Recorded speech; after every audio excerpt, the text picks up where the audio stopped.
Alright, we have part 2. Part 1 is in the description and a pinned comment. I'm going to reference stuff from that.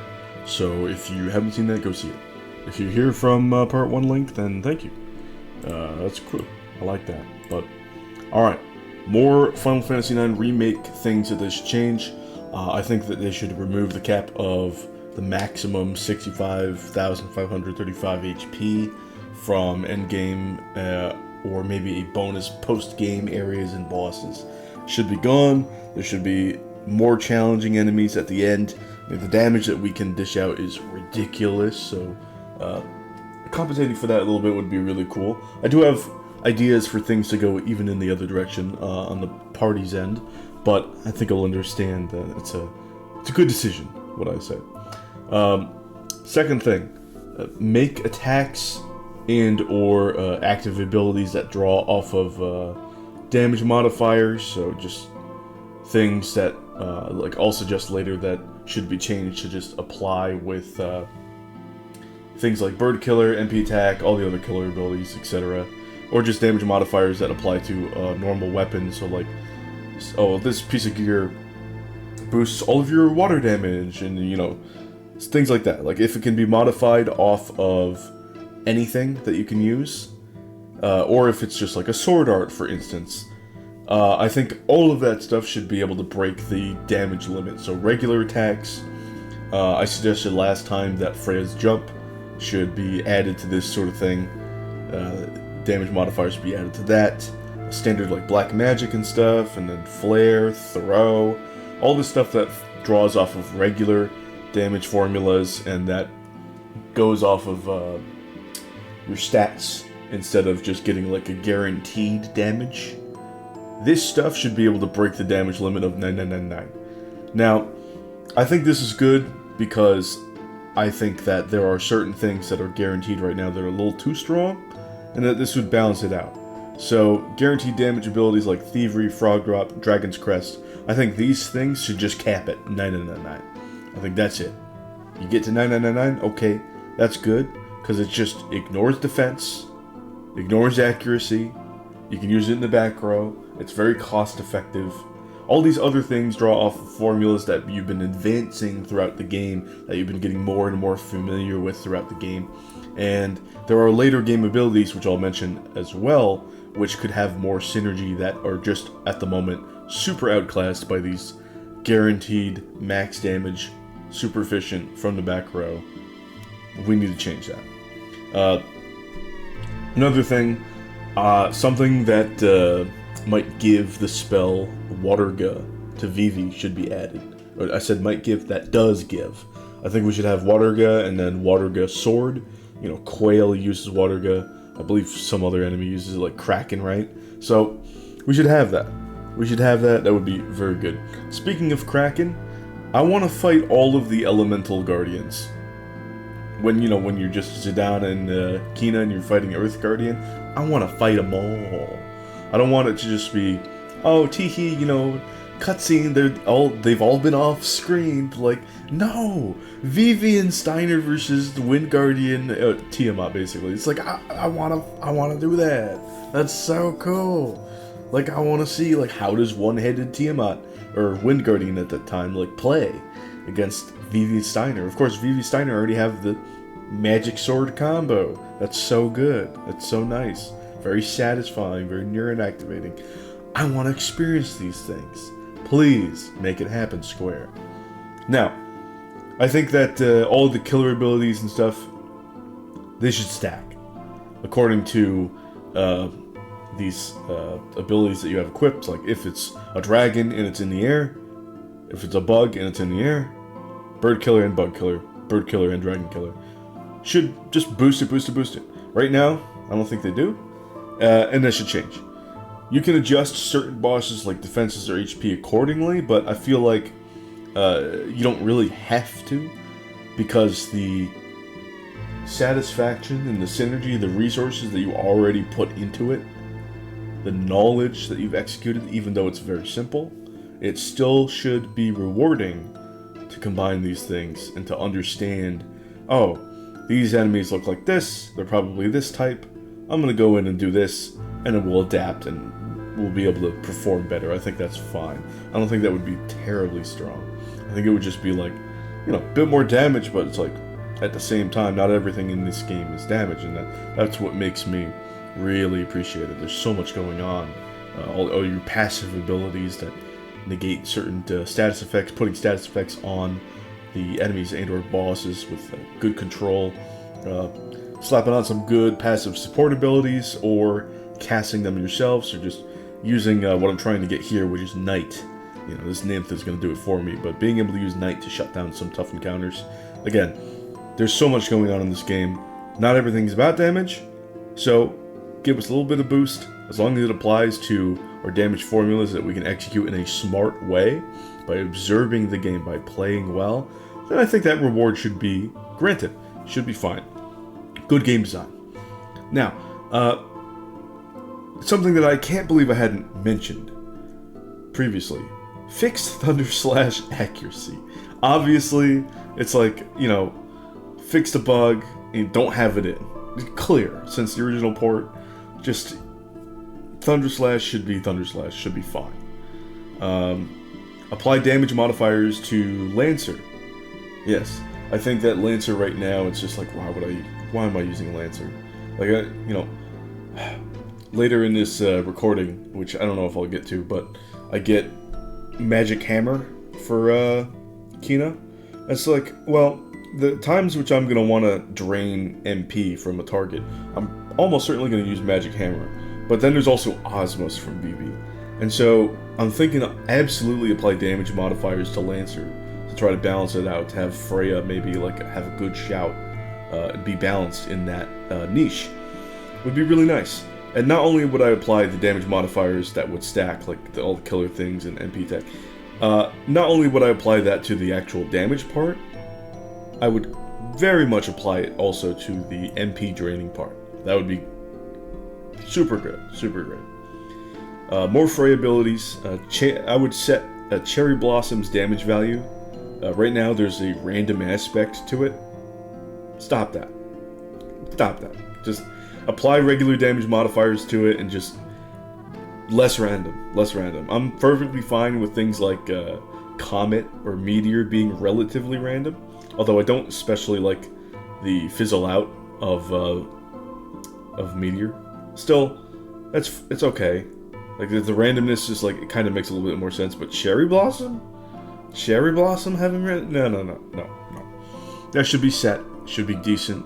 And then with modifiers, it should be a very good AoE option, multi-target option. Another Freya ability, I would increase the formula for White Draw's MP regain. I would just make it better.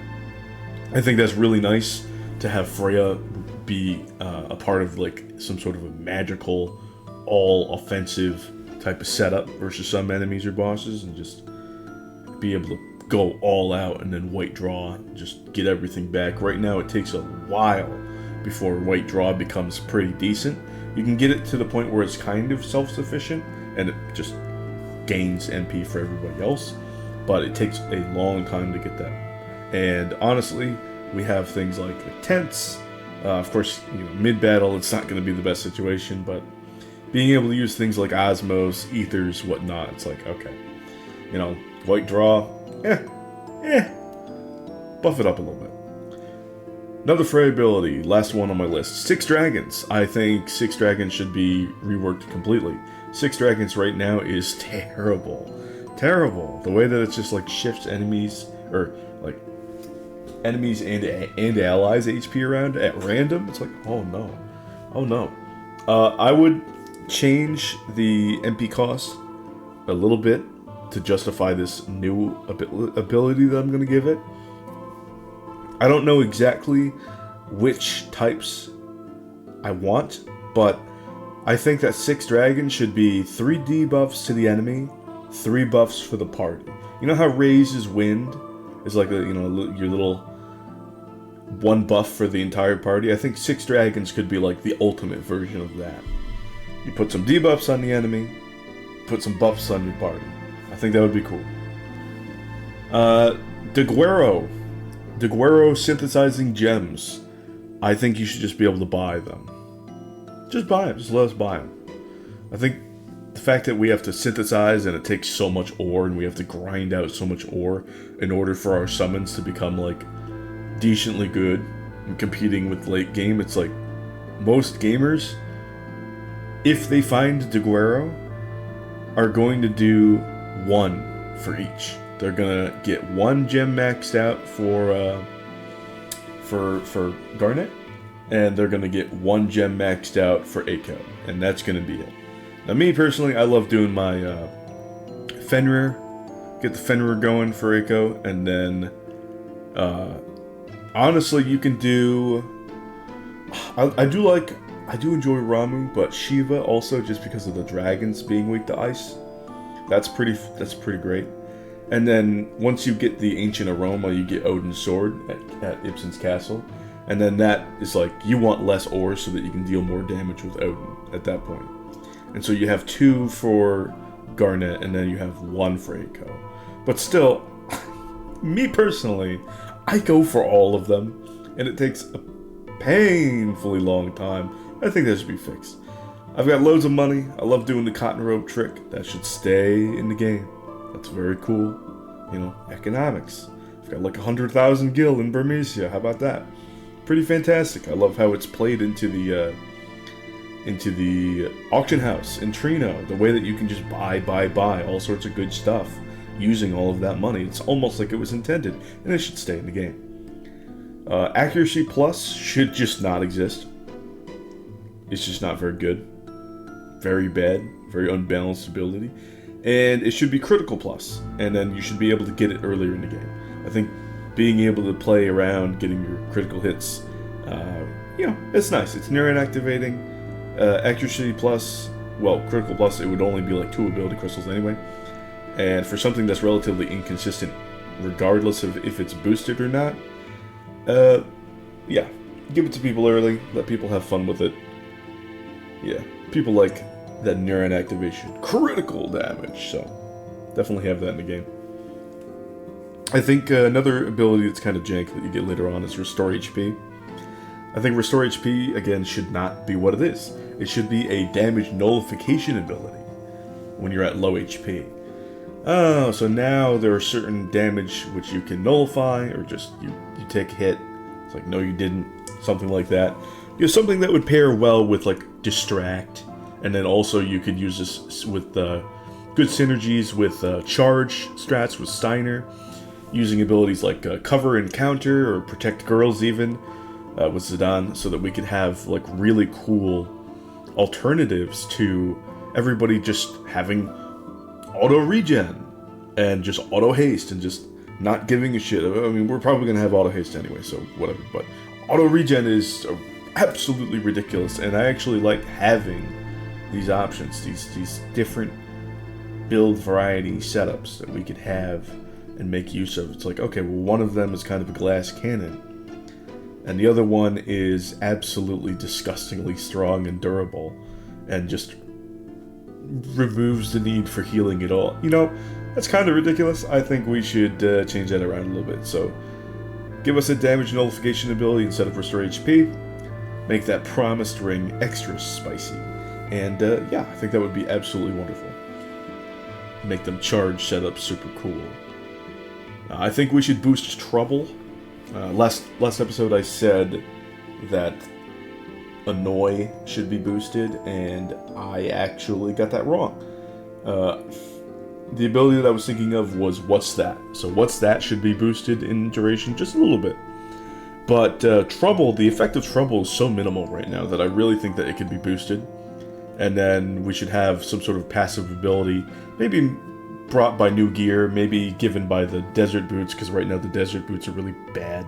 But something should give a passive ability so that you can be immune to Trouble, and it should be more of a threat. So we have ways around it, but then we could also give it to enemies via Zidane, or via add status, and then it's like, okay, well now we're dealing with a new strategy here, which is kind of neat. Another thing, I think we should have a passive ability to be immune to Berserk, and maybe we could give gear for that. You know, that would be great. I don't know exactly what it would be, but it would be interesting to have Just like we had Knight strats with Kina, like I mentioned, having Luna strats with Freya would be really cool to like shut off casters. That would be sick. That would be really cool. One of the comments on my last video, you guys have been great, by the way. It's just I didn't think that the video would randomly get super support relative to my channel, but it did. Thank you so much. These two last suggestions are going to be based off comments that I get. Have more going on in Terra other than just the two areas that we have. I think we should have some sort of ruins that are a more direct Wildvert tie-in. Right now, of course, we can assume Pandemonium has been some sort of old Terran society thing that maybe Garland has taken over and enhanced with whatever ways. Bronbal has definitely been modified by him too. So being able to have like a third area in ruins, maybe Garland has ransacked it, but maybe he's missed some things. Who knows? That would be a great optional area. It would be fantastic. I love that. Next thing is more small character-to-character interactions in Disc 3, specifically Freya and Amarant. All these little text interactions bit by bit as we're progressing, it seems just like Freya and Amarant just have their big moments and then they're gone. It's like, yeah, Ipsen Castle was really cool for Amarant, but it's like, I want more. I want more little bits, and you know, I want to see Amarant's big ass arm hanging over as he's interacting with people. You know, show us this character building up to the moment, and then keep Freya as functioning character in person. Of course, I gave my example last episode of having her talk about Fratly and Memoria, maybe see some memories there. That would be so good. So, absolutely, that would set up much more going on in Disc 3. All the little story and character bits would be marvelously peppered throughout the discs.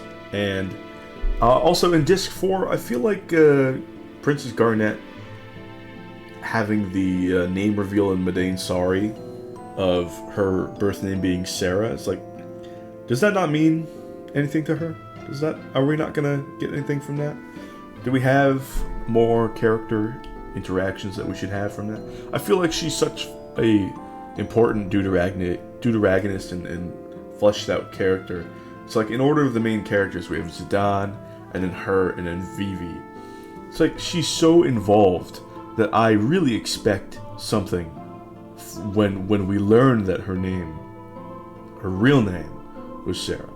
That would be so cool. Nobody commented that, but I feel like that would be just another really cool character moment. It would also be neat to see, it's like, okay, well, what does everybody else think of that, right? That would be cool. Have a big character moment, a party moment. Interesting. You know, I love Madain Sari. What does Aiko think of that? What does she think of that? That's been on her ancestral wall for ages. Any thoughts? Would be nice. Speaking of Aiko and Garnet, Dagger, Sarah, Alexander. This is another good comment. It's like, Alexander, we don't really get to see much of Alexander after the initial taking out by the Invincible. But he's got so much going on. I want to be able to summon Alexander more often, period. And then I want Alexander to not just be holy damage, because we already have Mog, you know, Madwayne? I forget the name of the actual Mog's, a bit like Mog's actual name. It starts with an M. But, at least I think, man, my knowledge in this game has slipped to a terrible degree. But yeah, gets one name wrong. Yeah. I think that there's a lot of holy damage in just casting holy. So Alexander doesn't necessarily just have to be, oh, I'm going to deal more holy damage. It's like, okay, we have that. We're chill on holy damage, especially late game if we have the tower, or if you're a super gamer and you get the Excalibur too. We have holy damage. We're chilling with that.